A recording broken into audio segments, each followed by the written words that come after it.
First off, I want to start up by saying all praises, honor, and glory is due unto Yahweh, Hashem Yahushai, Hashem Rakakadash.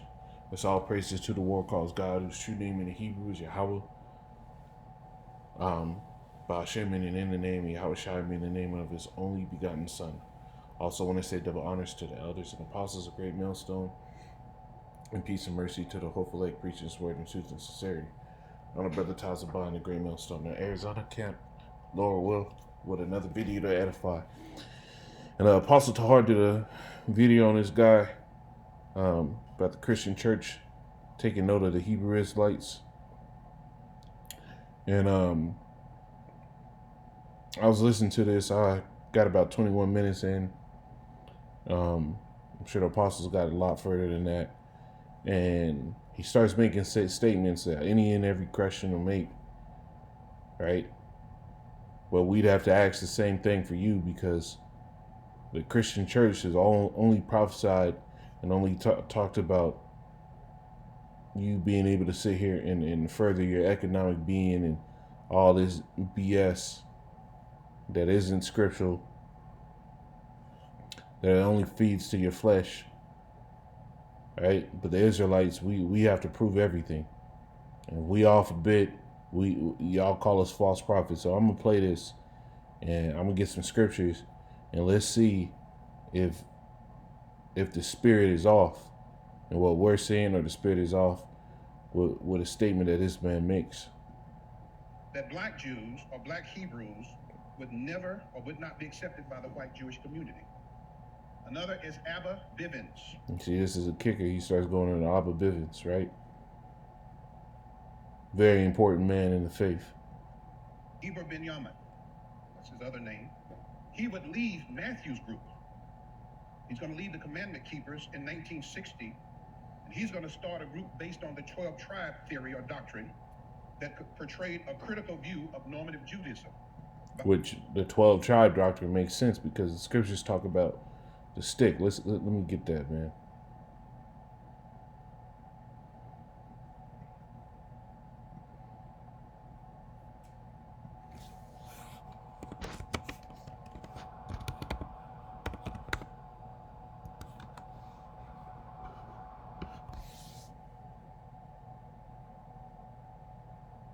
This is Ezekiel 37 and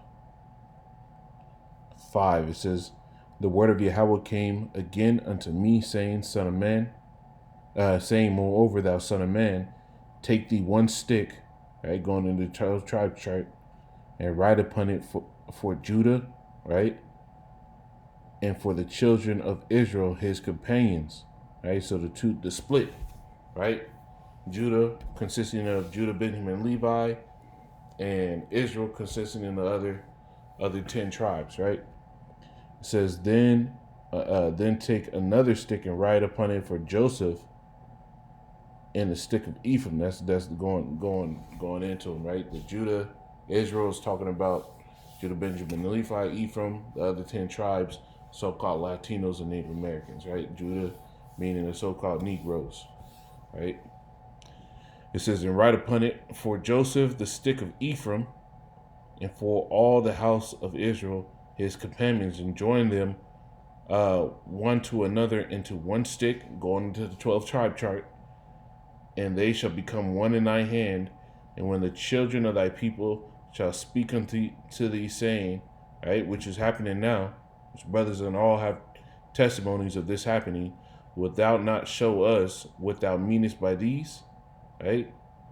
You know, the people come up and ask about the sign, and this is exactly this prophecy coming to pass, saying to them, thus say Yahweh power, behold, I will make the stick of Joseph, which is in the hand of Ephraim, and in the tribes of Israel his fellow, and I will put them with him, even with the stick of Judah, and make them one stick, right?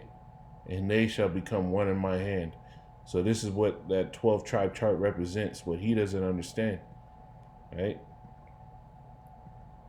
Bottom line is, black, brown, and red people are the lost tribes. 3 of Bivens' followers are going to team up with 4 quote-unquote high priests to become collectively known as the seven heads. So if you're talking to Black Hebrew Israelites, that's language they will understand. They became the leaders of the Israelite School of Universal Practical Knowledge. They taught as cherry head that Jesus would return to earth in 2000 to enslave and destroy the white race.